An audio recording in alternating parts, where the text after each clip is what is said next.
다음으로는 테조스 에이펙 김예란 매니저님의 강연이 준비되어 있는데요. Why Tezos for NFT라는 주제로 왜 테조스여야만 하는가라는 주제로 강연을 좀 청해 듣도록 하겠습니다. 줌으로 바로 만나보도록 하겠습니다. 여러분 따뜻한 박수 부탁드립니다. 네, 안녕하세요. 저는 TJ 에이펙 테조스의 김예람이라고 합니다. 먼저 국내 최초 대규모 NFT 박람회인 NFT 부산 2021에서 테조스 NFT 에코시스템과 또 그린 NFT에 대해서 이야기를 나눌 수 있게 돼서 매우 기쁘고 영광으로 생각합니다. 제가 사실 이 뒤에 야경이 보이시나요? 저는 지금 밤 시간대에 있는데요. 이 크립토인답게 이 뉴욕에서 리모트하게 일을 하고 있어서 좀 부득이하게 영상으로 찾아뵙게 됐습니다. 방금 전에 이제 방역 지침에 대해서 말씀을 하셨는데 여기는 완벽한 사실 위드 코로나 상태인데 한국도 곧 자유로워지는 날이 오기를 바랍니다. 그럼 지금부터 테조스 NFT의 생태계에 대해서 말씀을 드리겠습니다. 사실 테조스 사람이 나와서 테조스에 관한 이야기를 하는 것보다 레이어 1 메인넷인 만큼 이 메인넷 위에서 테조스 NFT의 생태계를 실제로 운영하고 꾸려가고 있는 사람들의 이야기를 더욱더 생생하게 들으시면 좋겠다라는 생각이 드는데요. 그래서 저는 좀 짧게 이야기를 하고 제 뒤로 테조스의 주요 마켓플레이스인 칼라미트 CEO와 또 테조스 위에서 실제로 NFT 아트웍을 발행한 아티스트 분들의 영상이 이어질 예정입니다. 거기가 진짜 킬링 파트니까 끝까지 잘 들어주셨으면 좋겠습니다. 테조스는 시큐어, 안전하고 업그레이더블, 진화하며 build to last, 지속 가능성을 추구하는 레이어 1 메인넷입니다. 이 시간에는 테조스의 이런 특성들 중에서 지속 가능성에 대해서 이야기를 좀 집중적으로 해보겠습니다. 이번 주에 이곳 뉴욕에서 열렸었던 세계 최대의 NFT 이벤트인 NFT NYC에서 베스트 NFT 마켓플레이스는 어디인가라는 투표를 했었는데 보시면 상당히 쟁쟁한 후보군들이 있었으나 오픈시를 비롯한 여러 가지 후보군들이 있었으나 이곳에서 모두를 제치고 힐앤루크라고 하는 테조스 기반 NFT 마켓플레이스가 1위를 차지를 했습니다. 제가 NFT 작가님들과 이런저런 이야기를 나눌 수 있는 기회들이 있었는데요. 이 테조스 기반 NFT 마켓플레이스 그리고 테조스 기반 NFT 아트웍이 어떻게 자리 잡고 있느냐라는 질문에 디지털 아트 세계의 플레이그라운드, 놀이터와 같은 곳으로 자리를 잡아가고 있다라고 말씀을 하시더라고요. 다른 플랫폼들에서는 발행을 할까 말까 이렇게 좀 고민을 하게 되는데 워낙 테조스 기반 플레이스에서는 굉장히 도전적이고 또 흥미로운 작품들을 신나게 만드는 곳으로 자리를 잡아가고 있다고 합니다. 특히 예술 분야는 이 다양한 모험과 도전이 뒷받침이 되어야 그 위에서 굉장히 많은 트라이얼들이 만들어지고 이곳에서 역사적이고 의미 있는 문화와 예술이 싹 타오지 않았나, 그게 역사가 아니었나라는 생각을 하는데요. 그런 차원에서 이 테조스 NFT 마켓플레이스가 아티스트들 그리고 콜렉터들의 플레이그라운드, 놀이터 같은 곳으로 인식되고 있다는 것은 저는 상당한 의미가 있는 게 아닌가라는 생각을 합니다. 이렇듯 강한 글로벌 NFT 커뮤니티를 만들어가고 있음과 동시에 또 지금부터 말씀드릴 테조스의 기술 개발 위해서 만들어진 이 그린 NFT, 친환경적인 NFT의 의미가 담겨져서 더 의미 있는 곳으로 자리 잡아가고 있다라는 말씀 드립니다. 테조스 NFT가 왜 친환경적인지 데이터를 보면서 지금부터 이야기를 해보도록 하겠습니다. 최근 친환경에 대한 논의가 점점 활발해지고 있죠. 특히 이 코로나 시국을 지나면서 환경에 대한 관심이 더욱 커지고 있는데요. 이 블록체인 업계 또한 이 논의에서 벗어날 수 없다고 생각을 합니다. 이 아티스트이자 컴퓨터 공학자인 메모 아크테는 자신의 연구에서 이더리움에서 한 개의 NFT를 발행하고 거래하는데, 한 개입니다. 이 한 개 NFT를 발행하고 거래하는데 사용되는 전기량이 340kWh 정도라고 밝혔습니다. 이 수준이 어느 정도냐면 가정에서 한 달간 사용하는 전기량 정도고 또 차량으로 치면 1000km를 운행할 수 있는 양이라고 합니다. 이 연구를 진행했던 게 작년 12월 달이었는데요. 이때 시점으로 6개월 동안 NFT를 거래하고 발행하는 데 필요한 전기량이 약 26만 3,538kWh였다고 합니다. 이는 EU 국가에 살고 있는 한 사람이 77년 동안 혹은 뭐 거의 평생이죠. 평생 동안 살아가는 전기량이 맞먹습니다. 만약 이 NFT 산업 그리고 블록체인 산업이 지금 현재 시작 단계다라고 생각을 하시나요? 이거 좀 더 많이 발전해 갈 것이라고 생각을 하신다면 지금 현재와 같은 구조로 앞으로 전력 소비량이 얼마나 될지 상상이 되시나요? 이 현재 NFT 발행 과정에서 전력 소모가 심한 이유는 가장 많이 사용되고 있는 이더리움 네트워크의 합의 방식 때문입니다. 이 작업 증명 방식을 사용을 하는데 일정 시간 동안 거래를 처리하기 위해서 서로 경쟁하면서 이 수학 문제를 가장 먼저 푼 자에게 보상을 주는 그런 구조죠. 참여자가 많아질수록 난이도 조절을 하면서 난이도는 높아지고 난이도가 높아지니까 연산을 위해서 필요로 하는 전력 소모량은 늘어나게 되어 있습니다. 반면 테조스의 연간 전력 소비량은 0.0000 0이 4번 들어가죠. 0.00006 테라와트시 수준입니다. 이더리움보다 약 200만 배는 에너지율이 높은 수준인데요. 이는 지분 증명 합의 방식을 따르기 때문입니다. 자신의 테저 토큰을 스테이킹을 해서 검증에 참여하는 방식입니다. 그러니까 경쟁을 통해서 전력 소모량을 계속 늘려야 할 이유가 없죠. 그래서 이런 작업 증명 대비 전력량 소모가 적을 수밖에 없는 구조적인 해결책을 가지고 있습니다. 미국의 팝 아티스트인 도자켓은 첫 NFT를 테조스 기반 음악 NFT 플랫폼인 원오브에서 발매를 했습니다. 왜 테조스를 선택했느냐에 대한 질문을 받았을 때 나는 NFT에 대해서는 잘 모르지만 이게 환경에 나쁠 수 있다는 건 알고 앞으로도 문제가 될 수 있다는 건 안다. But mine won't. 그렇지만 내 건 안 그럴 거다라고 답변을 했습니다. NFT 산업이 지금보다 커져간다면 이 영향력은 NFT 산업에 발을 담그고 있는 여러분 그리고 아티스트, 콜렉터들의 책임이 될 겁니다. 짧게 요약을 하자면 테조스는 최초의 그리고 가장 오래된 역사를 가진 지분증명 합의 방식의 메인넷이며 이더리움보다 최대 200만 배 이상의 전력 효율성을 가졌고 또 낮은 수수료 또 강한 글로벌 NFT 커뮤니티를 키워가면서 친환경적인 블록체인 인더스트리를 만들어가고 있습니다. 이 아티스트와 콜렉터들의 놀이터인 이 테조스 NFT 마켓플레이스는 상당히 많은 것들이 있는데요. 이번에 NFT NYC에서 1위 발행 플랫폼으로 꼽힌 직접 들어가 보시면 알겠지만 정말 플레가 진동하는 짧게 줄여서 헨이라고 하고 헨도 있고 또 정말 본인의 작품을 올리는 건지 이런 저작권 이슈를 꼼꼼하게 확인하는 칼라민트 또 도자켓과 링킨파크의 마이크 시노다가 NFT를 발매하기도 한 원오브라고 하는 뮤직 NFT 플랫폼 등 여러 개의 플랫폼들이 있습니다. 또 테조스는 NFT 아티스트들을 지원하고 영역을 넓혀가기 위해서 많은 노력을 기울였고 앞으로도 기울일 예정입니다. 우선 오는 11월 30일부터 12월 4일까지 있는 미국에서 최대 아트페어인 아트바젤 마이애미 비치 2021에서 파트너사로 참여할 예정입니다. 이곳에서 테조스 NFT 작품들이 스포트라이트를 받을 수 있지 않을까라는 기대를 하고 있고요. 이 밖에 맥라렌 레이싱 팀도 테조스 NFT 위해서 플랫폼을 구축을 해서 맥라렌 F1 팬들은 자신만의 디지털 레이싱카를 만들 수 있습니다. 이와 같은 e스포츠에도 적용이 되고요. 또 F1 레드불 레이싱 혼다와도 NFT 플랫폼으로 파트너십을 맺었으면서 또 레드불 팀 NFT 팬토큰 NFT를 발행합니다. 또 전설적인 음악 프로듀서인 퀸시 존스, 또 피트니 휴스턴, 존 레전스, 찰리 푸스 등 다양한 또 아티스트들이 컬렉션을 준비 중인 것으로 알려졌습니다. 이렇게 테조스는 앞으로도 다양한 파트너십과 아티스트 지원을 통해서 NFT 생태계를 더욱더 확장시키고 활성화하기 위해서 많은 노력을 할 예정입니다. 앞으로도 또 지속적인 행보를 보일 예정이기 때문에 이 그린 NFT의 선봉장에 있는 테조스 기대하셔도 좋을 것 같습니다. 제 뒤로는 이 테조스의 주요 NFT 마켓플레이스인 칼라민티의 CEO 크리스 도셴 그리고 실제 테조스 위에서 아트웍을 발행한 아티스트 분들의 작품과 작가관에 관한 영상들이 틀어질 건데요.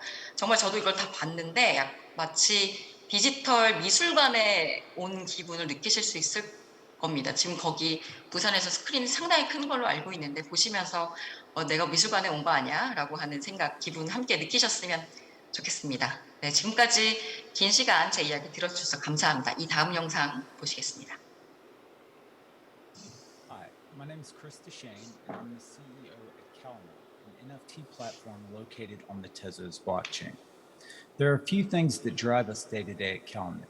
We've built our platform knowing that there's a right way and an easy way. We have and always will choose the right way over the easy way. We watch other platforms sacrifice the ideals of blockchain and decentralization in order to accomplish goals quickly. The number one question that we tell artists and collectors to ask is, where and how is my data being stored? If the NFT that you're minting or purchasing is stored on private servers or simply one bit of data fractionalized 10,000 times, you're not buying a non-fungible token, you're buying a JPEG on a Google server. At Calumet, we store 100% of the data on the IPFS, 100% of the metadata again on the Tezos blockchain. We are running Pinata in the background, our own node, and we are TZIP compatible. The idea is that if our entire team were to disappear off the face of the earth tomorrow, the data would still be accessible by all. You might not feel that it's problematic to store on private servers or that metadata isn't important. However, I would like to remind everyone that nothing is too big to fail. I used the example of Art Labs in 2018. Art Labs was a platform on the Ethereum blockchain that ran out of funding. All of their data was stored on private servers, and when the funding stopped, they let the servers go. After a year of not being maintained, any artist that had minted and every collector that had purchased on the platform returned to empty wallets and no data pointing anywhere or to anything. Yes, it might not happen next week or the next month or even next year. But at Calumet, we are focused on being a front runner into the future by facilitating the creation of art that is meant to last. We are driven by the ideals that our platform should be built around the needs of the artists and the collectors, not the other way around. That the incredible art we are seeing created today should be a topic of discussion amongst great grandchildren that are fighting over who gets what piece in the will. It's also why we only allow the minting of certain file types. If a file type isn't self-contained or can be manipulated and changed by an outside source, you don't actually own an NFT, you're simply at the mercy of an outside variable and it's tied to a hash. If your token pulls from a URL and can change from day to day, well, that's entertaining for now. But what happens when the website no longer exists? Again, you're coming back to a blank canvas.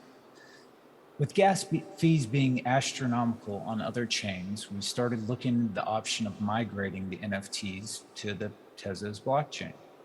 However, when we started looking at the hurdles of wrapping, burning, and reminting, one of the largest obstacles was finding the metadata that was all too often stored on private servers. If we didn't have access to those servers, how could we remint the piece with the edition number, description, and royalties included? If it were one bit of data fractionalized into 10,000 copies, well, we would have to bring all 10,000 pieces over in order to assign the correct data.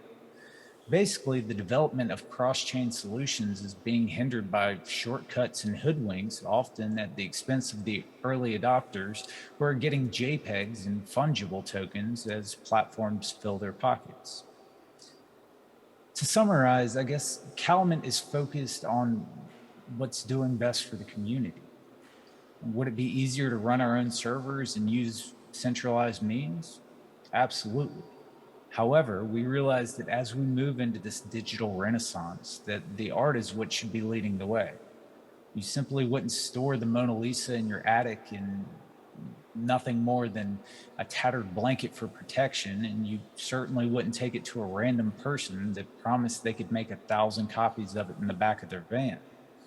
If you care enough to create or purchase a piece of art, you surely care enough to want to see it last forever. Remember, always ask where your data is stored. When you do, we look forward to seeing you at Calumet. Thank you for the opportunity and thank you for your time.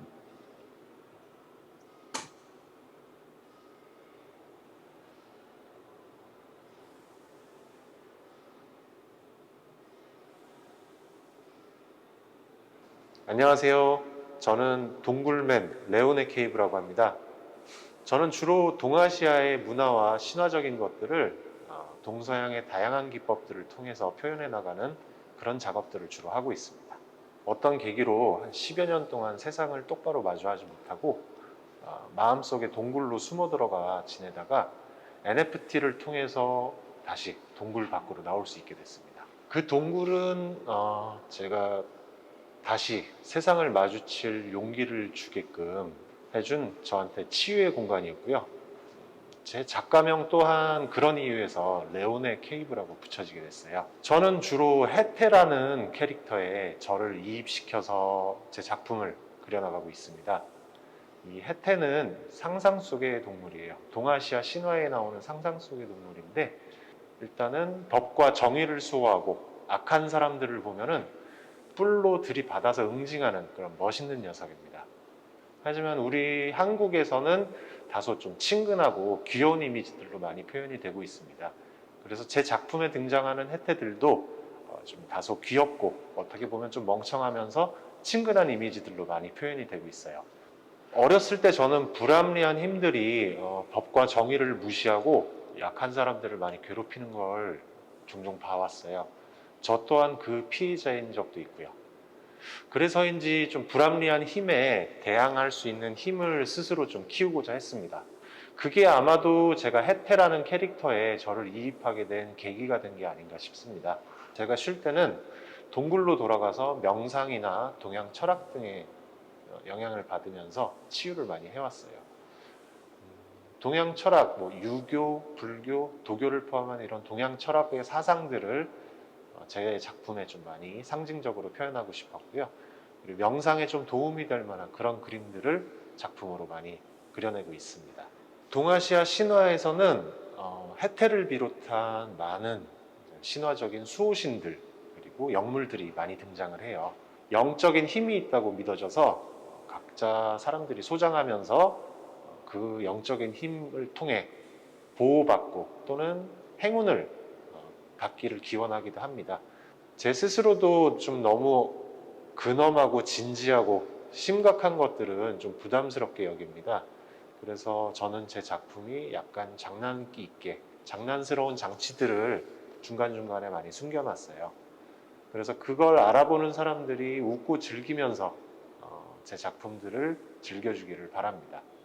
제 작은 바람이 있다면 이 귀여운 해태들이 전 세계 곳곳에 퍼져나가서 불합리한 힘을 행사하는 자들을 응징하고 그로 인해 피해받는 약한 자들을 보호해서 이 세상이 조금 더 나은 곳이 되는데 도움이 됐으면 하는 게 제 바람입니다.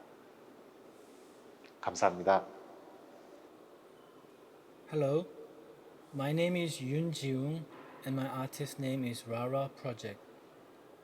At a high school in Australia, I got a chance to meet David Hockney, and on that night, I decided to become an artist in 1997.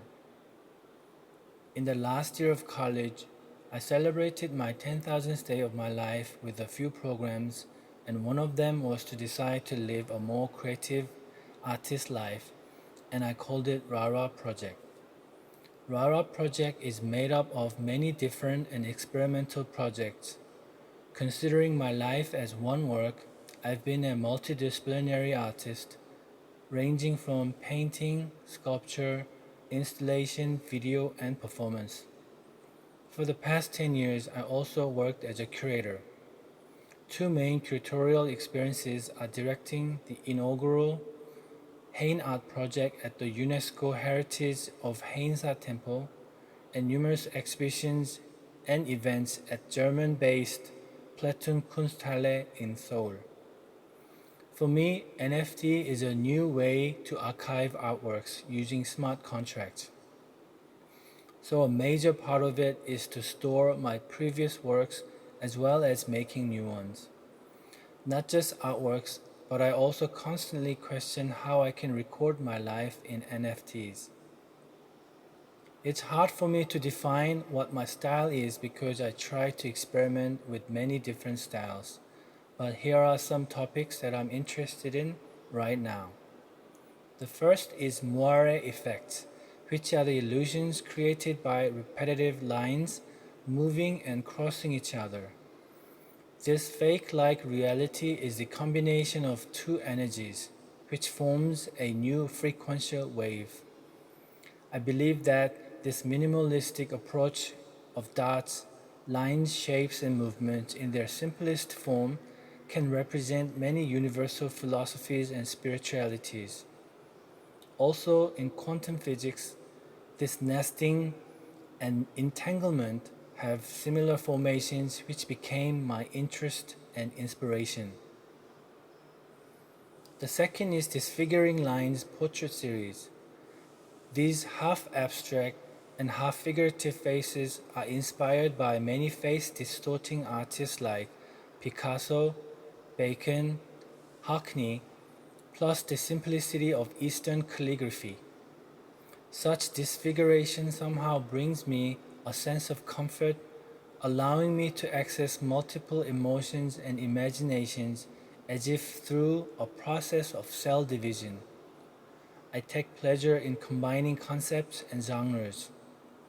Disfiguring lines embodied the liminal state that emerges between ancient and modern, Western and Eastern, representational and abstract, text and face, drawing and painting.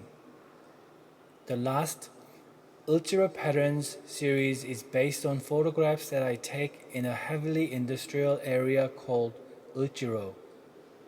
This area has many Korean cultures and numerous people's sweat that made Korea a strong industrial country.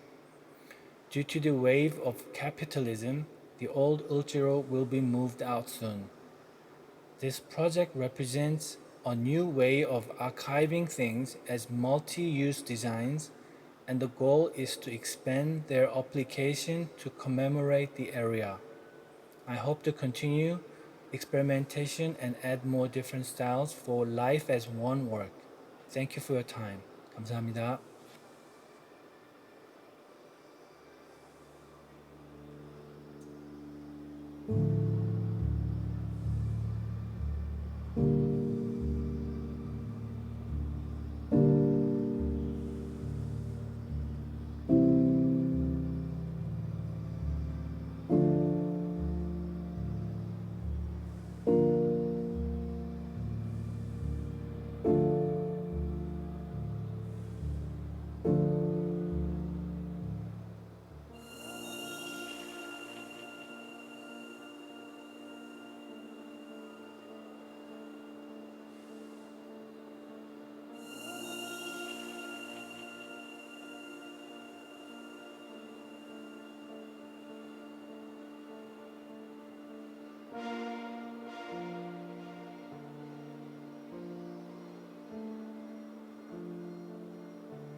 Hi, I'm Vandal. My current works revolve around the theme of anti-totalitarianism, more specifically against surveillance, censorship, and the invasion of privacy, of which I now intend to vandalize with my art. Vandal is also a Korean word used to mean a half moon. Just like the half moon, which shows both the dark and the light sides of the moon, as well as the many gray gradients in between, I also intend to expose the many different aspects of reality. I have been doing art since middle school and actually entered an arts college as a design major. However, I lost interest in art by senior year and decided to drop out. At the end of 2016, I took interest on a new tech called blockchain and cryptocurrency by chance, and have been a part of the blockchain industry since then. I am primarily involved in B2B consultancy services and content marketing. I was originally not much interested in NFT, but I gradually started to look into it since I grew familiar with CryptoPunks and BASI, projects that were receiving massive attention from early 2021. Then I decided to be a part of this movement as an NFT artist myself. I made my first mark in late August, minting my first piece. With the exception of my first piece, my works are divided into many cuts. A series of cuts complete one single story, of which becomes the art in and of itself. As forementioned, all my pieces share the theme of anti-totalitarianism, done in a playful manner through my character in the shape of a fox. I will continue to spread the message of anti-totalitarianism with my art. Thank you, and let's fucking go.